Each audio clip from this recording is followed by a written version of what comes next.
Muito bem.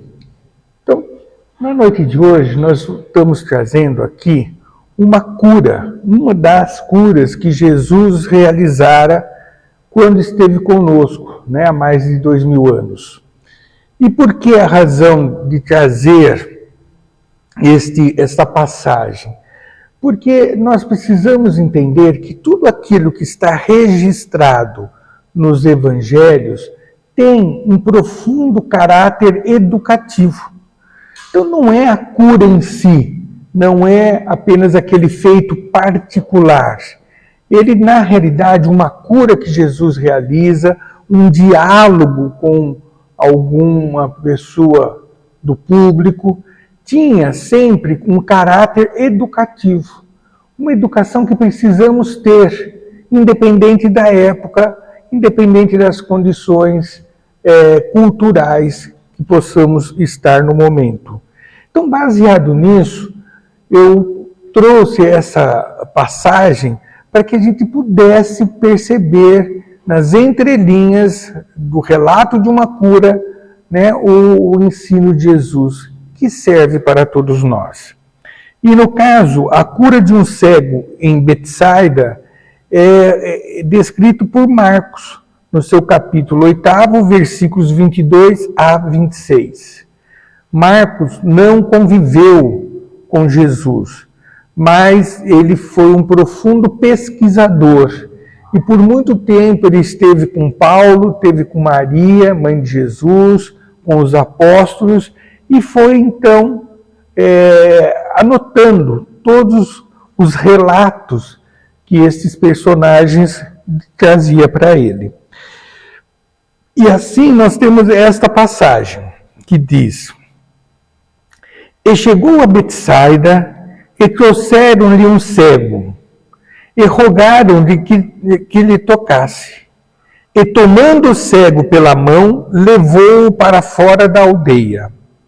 E, cuspindo-lhe nos olhos, e impondo-lhe as mãos, perguntou-lhe se via alguma coisa. E levantando ele os olhos, disse: Vejo os homens, pois os vejo como árvores que andam. Depois, tornou a pôr-lhe as mãos nos olhos, e ele, olhando firmemente, ficou restabelecido, e já via ao longe, e distintamente a todos. E mandou para sua casa, dizendo: Não entres na aldeia. É um relato, aparentemente ingênuo, aparentemente algo até desproposital. Mas nós vamos perceber algumas particularidades neste processo de cura que vale a pena a gente entender, como o caso de cuspir, o saliva colocar nos olhos e coisas semelhantes. Nós sabemos que Jesus não precisava nada disso. Por isso que nós então falamos que por detrás de uma cura existe um ensino, existe algo a ser refletido. Então vejamos, ele começa dizendo: E chegou a Betsaida. O que é Betsaida? Betsaida, o nome quer dizer casa da pesca ou região da pesca. É um vilarejo, É uma cidade à beira do lago de Genezaré. E ela, então fica exatamente, aqui tem o lago, aqui é Betsaida, aqui Cafarnaum. Então Jesus sempre esteve à volta deste lago, pregando, realizando sermões e promovendo as curas. Então, aqui é Betsaida. E por que nós estamos falando isso? Porque os habitantes de Betsaida, assim como de Cafarnaum, Corazim, eram cidades muito rudes, porque elas viviam muito do mercantilismo. Então eram pessoas voltadas muito à materialidade. E grandes feitos Jesus realizara nessa cidade, nessa região. E eles pouco aproveitavam.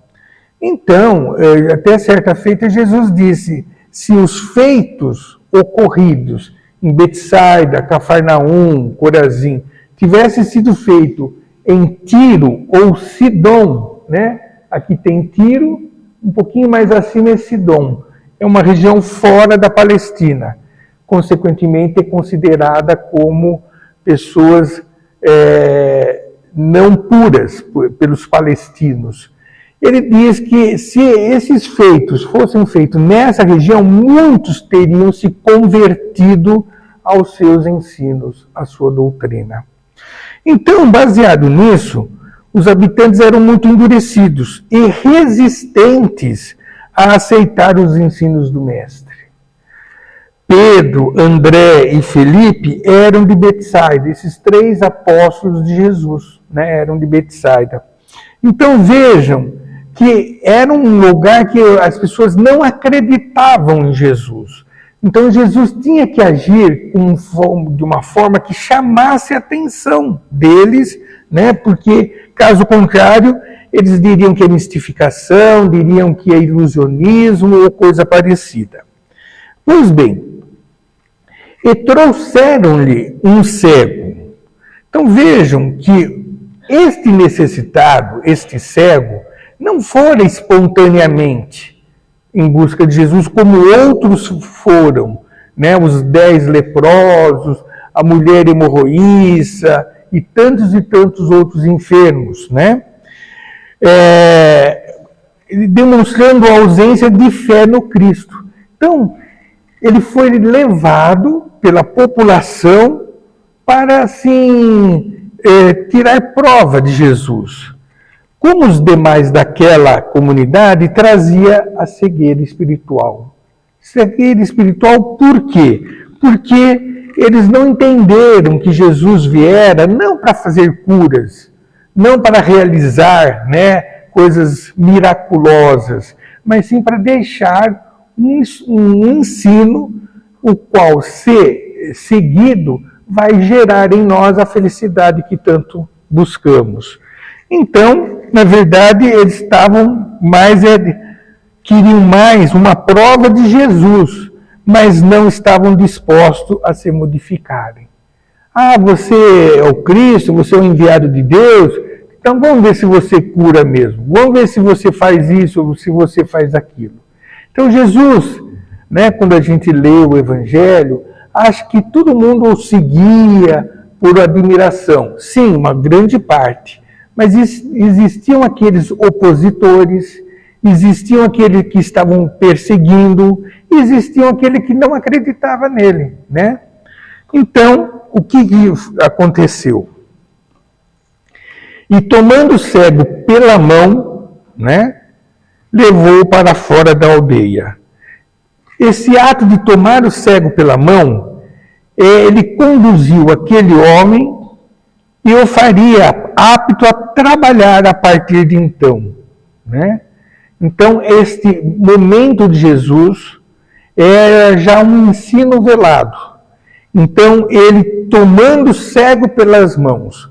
No caso, este era efetivamente cego, mas todos nós, se aceitarmos a mão estendida do Mestre, né, também seremos curados espiritualmente e aptos a trabalhar. Né, como diz, eu pus entre aspas, esse trabalho não é só um trabalho exterior, mas um trabalho interior de mudanças de hábitos, mudanças de paradigmas, de correção de atitudes essas que, se não corrigidas, nos leva a muitos equívocos, que um dia teremos que repará-los. Assim, levou-o para fora da aldeia. O que ele quis dizer com isso?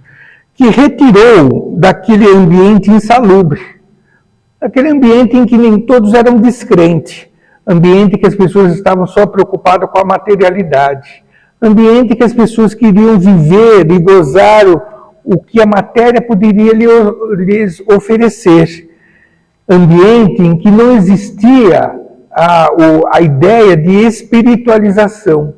O que haveria de ser de cada um de nós após o desencarne, após a morte? Então eles viviam hoje e pelo hoje eles eram capazes de fazer atrocidades para conseguir os seus intentos.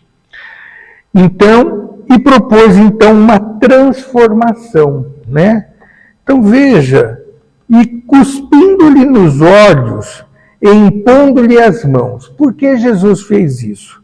Nós sabemos que muitas vezes Jesus curava à distância, né? A filha, né, daquele soldado romano foi curada à distância.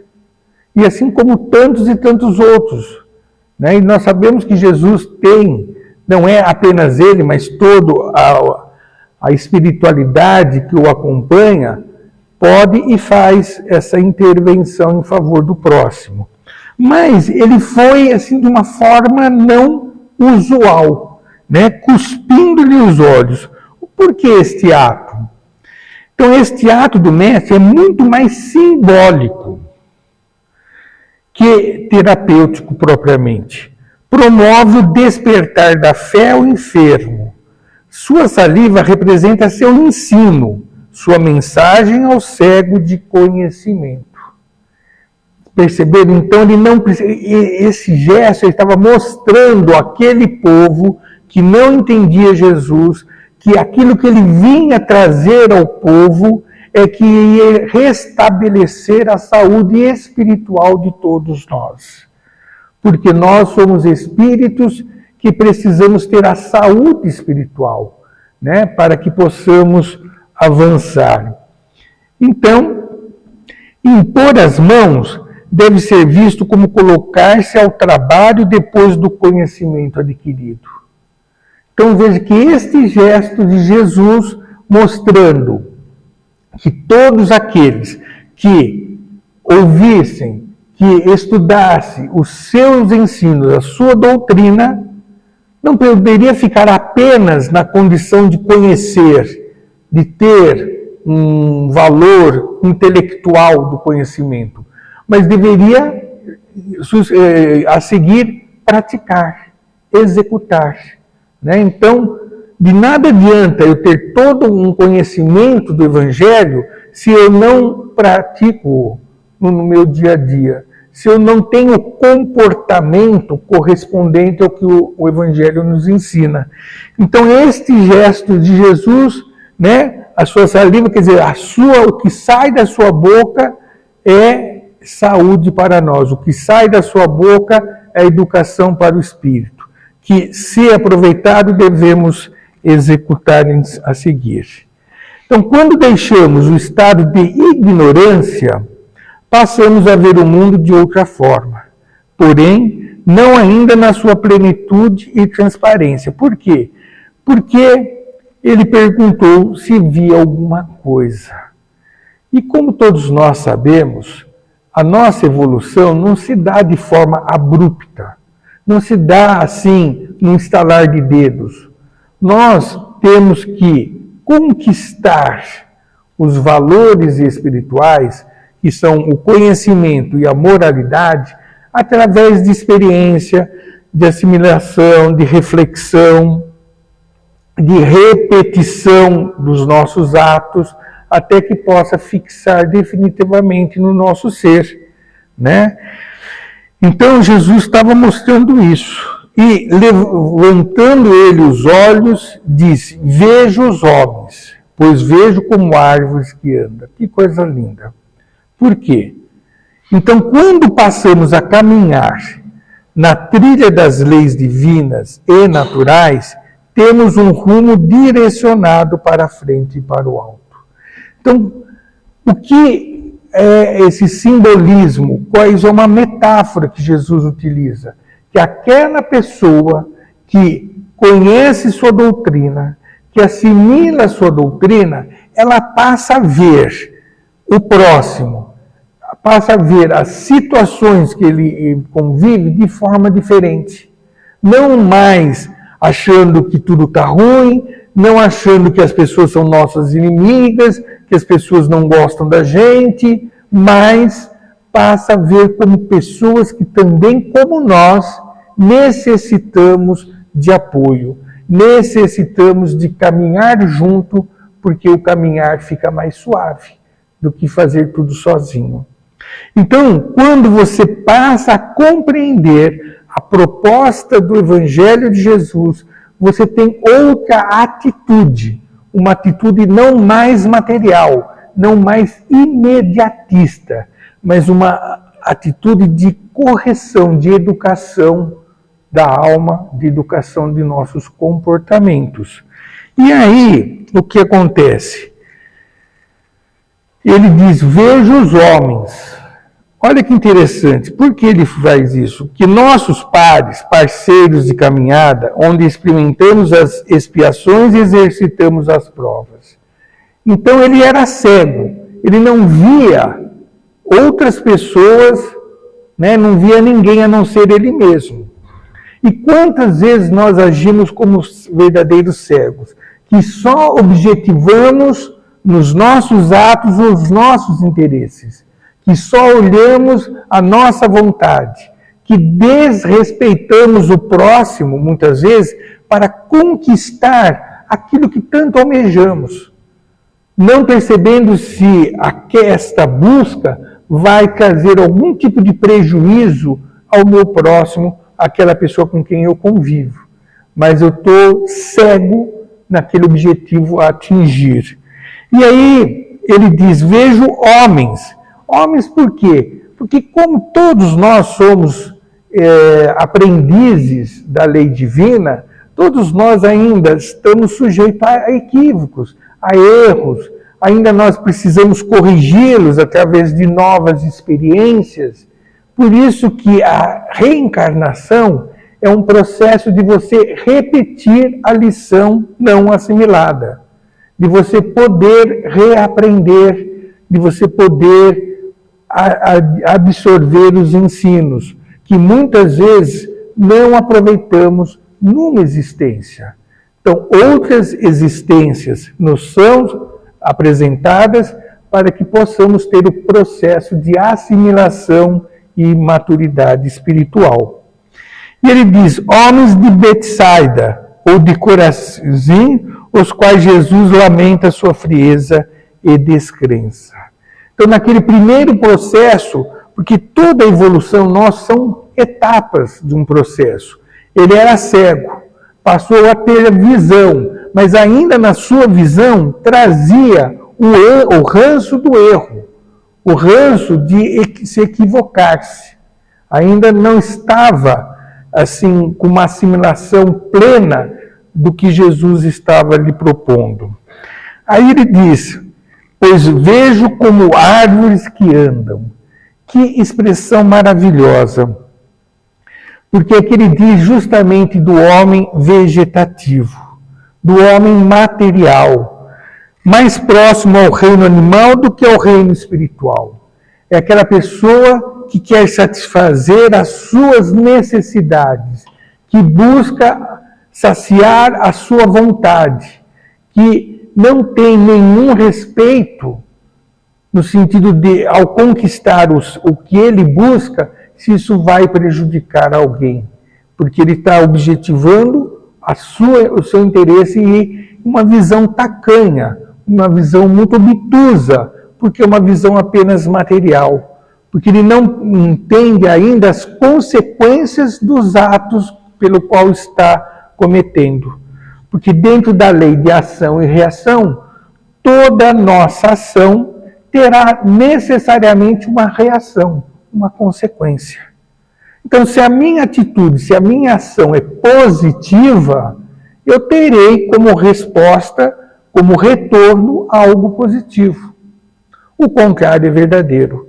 Mas quando a gente não tem essa compreensão e apenas olhamos de forma material, a gente então esquece que tudo que fizermos que venha a prejudicar alguém ou a natureza, terá depois as suas consequências.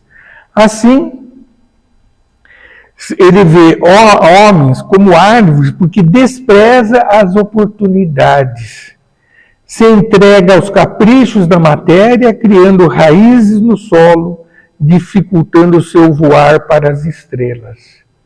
E é fato Então, enquanto nós nos entregarmos a esses caprichos da matéria, e que caprichos são esses? De status, de poder aquisitivo, de, muitas vezes, poder de mando, mas tudo isso são ferramentas. É assim que devemos entender. Tudo aquilo que nós trazemos de cunho material são ferramentas para que possamos operar a nossa melhoria. Então, a pessoa que traz lá um diploma na parede, por que ostentar aquele diploma? Por que se achar diferente, melhor do que os outros? Porque aquilo está lhe sendo dado como uma ferramenta para que ele possa operar a si mesmo.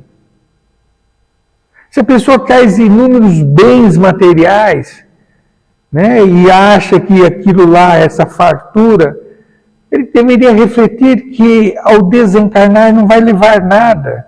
Então, pera um pouquinho, se eu tenho todos esses bens materiais e não devo levar nada para o plano espiritual, por que eu os tenho? Qual a razão de eu ter todos esses bens?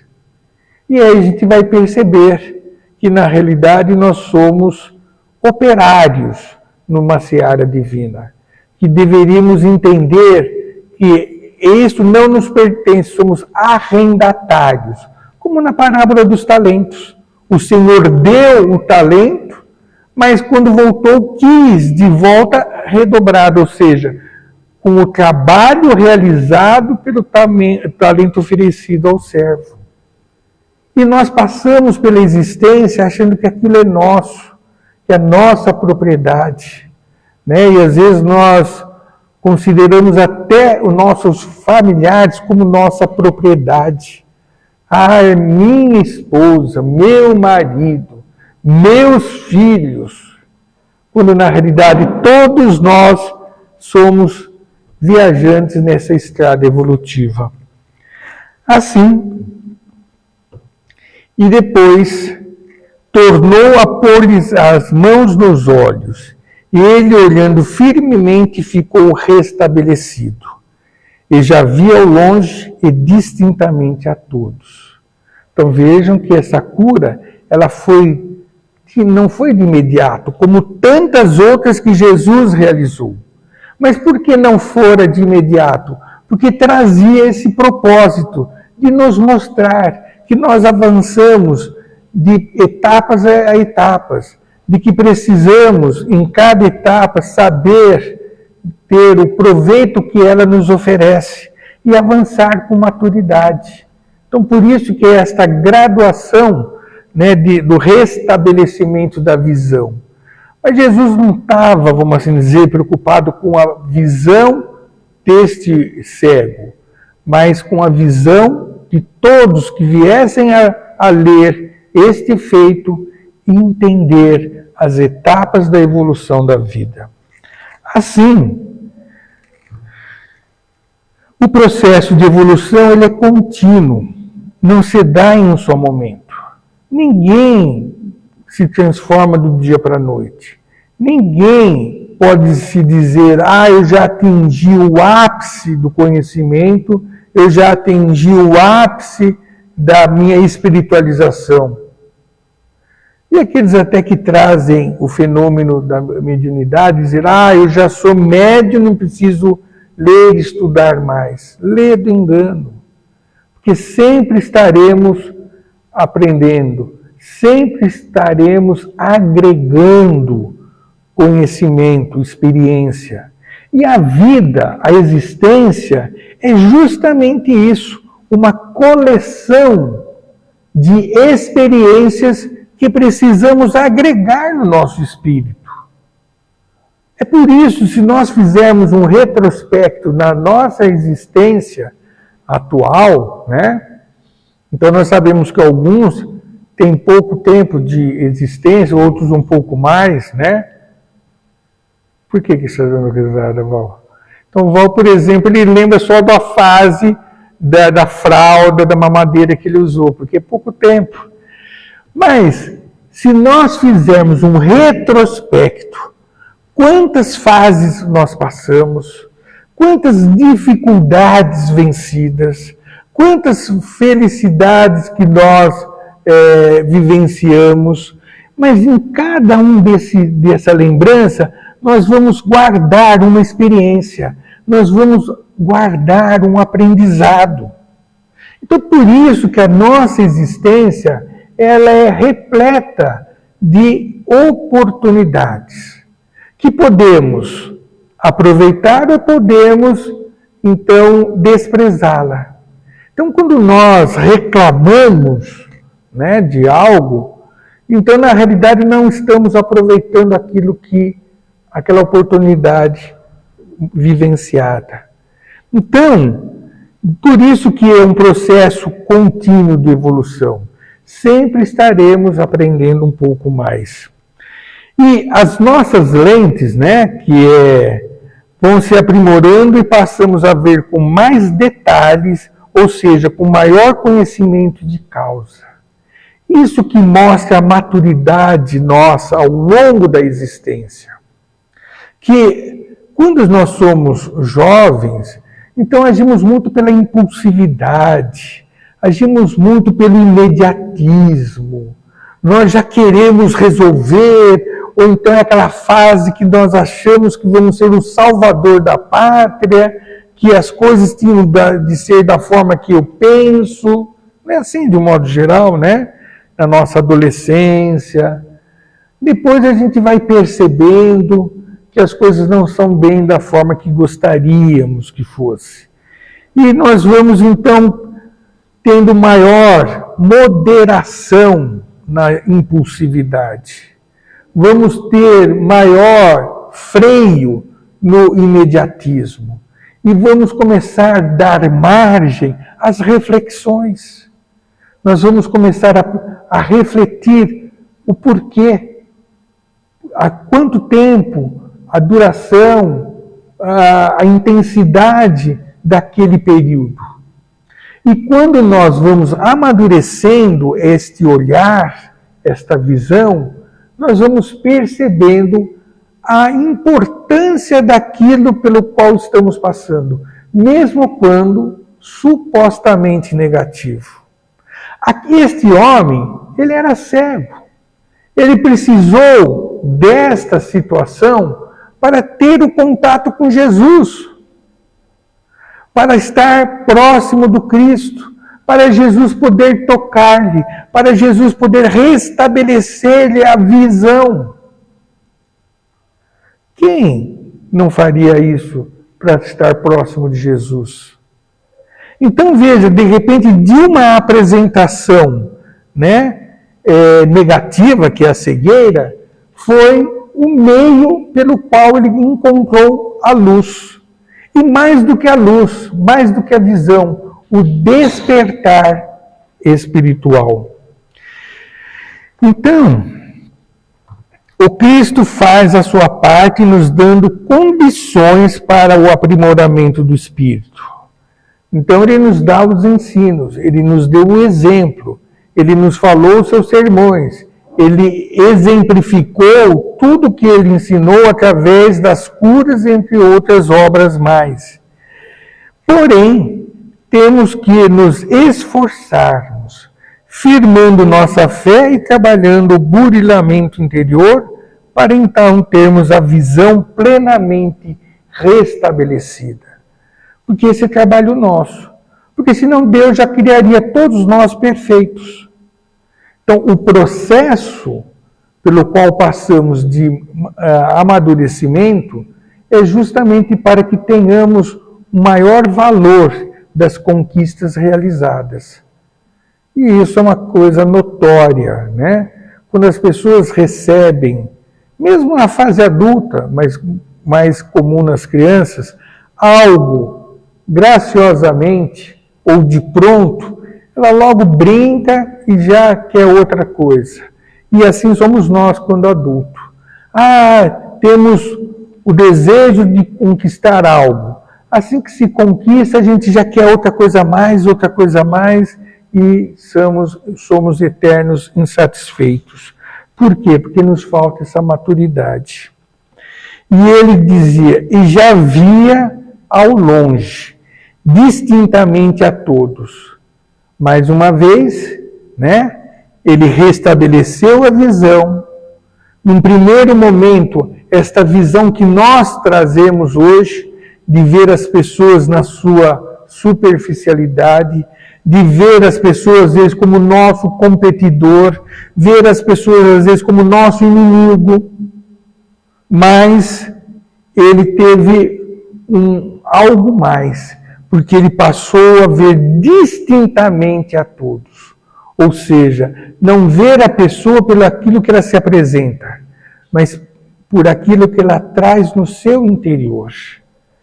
E mais do que isso, esta visão mais avançada, vamos dizer, aprimorada, consegue entender as pessoas como elas são. Começa a perceber que, de repente, aquela pessoa não é má como a gente imaginava, mas às vezes ela está revoltada com a sua própria existência. Às vezes aquela pessoa não é uma pessoa triste, mas talvez ela é uma pessoa calejada pelas experiências que lhe foram dadas. Então a gente passa a ter um outro olhar, muito mais distinto e muito mais longe. Então assim já conseguimos, ou melhor, já conseguiremos ver além do mundano, além daquilo que a gente acha, nossa, mas essa pessoa é assim, essa pessoa é assada. Mas vamos entender por que ela se apresenta desta forma. O espiritual do hoje, o ontem e a perspectiva do amanhã. Então saber que todos nós um dia haveremos de ser espíritos esclarecidos. Haveremos de ser como Jesus o é hoje. Então isso quer dizer que todas as imperfeições, as viciações, as supostas maldades serão vencidas, serão transformadas, serão convertidas em ações positivas. Ela vive hoje uma realidade da sua ignorância perante a lei. Por isso que ela age de forma impulsiva, por isso que ela tem comportamento egoístico, por isso que ela ostenta algo que não lhe pertence, tornando-a orgulhosa. Porque tudo isso é passageiro. Então, a pessoa vai um dia se transformar. E assim, mandou para a sua casa. Então, o que ele quer dizer aqui? E orientando, não entres na aldeia. Então, aquele cego que desconhecia o conhecimento da lei, passou a entrar em contato com o conhecimento da lei através da saliva ou da palavra, do ensino de Jesus, começou a operar este conhecimento na sua vida prática, e aí ele manda para casa. Ou seja, após ter restituído a saúde do espírito, este deve se voltar aos seus, ou seja, voltar-se ao local onde deve atuar com o seu próximo para o progresso comum. Então, aqui, voltar para a sua casa é entender que cada um de nós estamos lotados na região que devemos existir, na família que devemos conviver, na profissão que devemos executar e no meio social que vamos conviver. Esta é a realidade. Então, nesse nicho na qual eu me encontro, eu tenho que ser uma pessoa operante, eu tenho que ser uma pessoa positiva, eu tenho que ser algo que agregue valores para si e para o próximo, deixando uma posteridade, algo que vai marcar a minha evolução, a minha contribuição na evolução de tudo e de todos. Por isso que nós estamos aonde estamos. Por isso não podemos reclamar da família que temos, da profissão que executamos, da cidade que convivemos, da religião que professamos, porque todos esses valores devem ser trabalhados individualmente para a melhoria própria e para o avanço de todos. Então, este voltar para casa, quando você tem esta maturidade, você passa a servir, você passa a ser útil. Você não deixa de ser cego, que só é um consumista. Você passa a ser uma pessoa operante e produtiva. E quando ele diz, não entre na aldeia, ou seja, não volte ao meio em que se perdeu, aos interesses materiais, à descrença, às características daquela aldeia, a qual Jesus teve tanta incompreensão. Então, olha que bonito. Quando nós atingimos um patamar de valores, não podemos voltar aos mesmos erros do passado.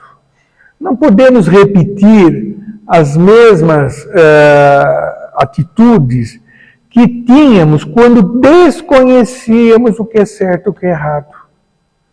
Porque quando nós erramos por falta de conhecimento, diante da justiça divina nós teremos um atenuante. Eu errei porque desconhecia. Mas quando você passa a conhecer o que é certo e repete o erro, aí nós temos o agravante. Qual é o agravante? Você tinha consciência do erro que estava cometendo. Por que cometeu? Então isso terá as consequências inevitáveis. E onde poderá haver, então, uma existência ou um período da nossa vida de grandes amarguras. No Evangelho segundo o Espiritismo, no seu capítulo 5, Bem-aventurados os aflitos, ele nos diz nesse capítulo que a maioria dos dissabores que nós experimentamos na atual existência tem a sua origem na própria existência. Na própria existência. Então, esse negócio de achar, é coisa do passado, é dívida do passado, esqueçam. Por quê? Porque nós não refletimos. Porque se a gente parar um pouquinho e estudar por que eu estou passando por isso, por que eu estou experimentando esta situação, e você fizer com bastante sinceridade, você vai encontrar a causa. E aí caberá a você não repetir a mesma causa que te gerou esse desconforto agora. É assim que aprendemos, é assim que evoluímos. É assim que nós vamos abrindo os olhos da nossa cegueira da ignorância para ter a visão da luz da verdade. É isso que Jesus vem nos dizer. E muitas vezes ele disse isso numa cura, que nós hoje, à luz da doutrina espírita, temos condições de interpretar esta cura de Jesus. Então, que tenhamos os olhos bem atentos para aproveitar as oportunidades e agregar valores espirituais. Que assim o seja.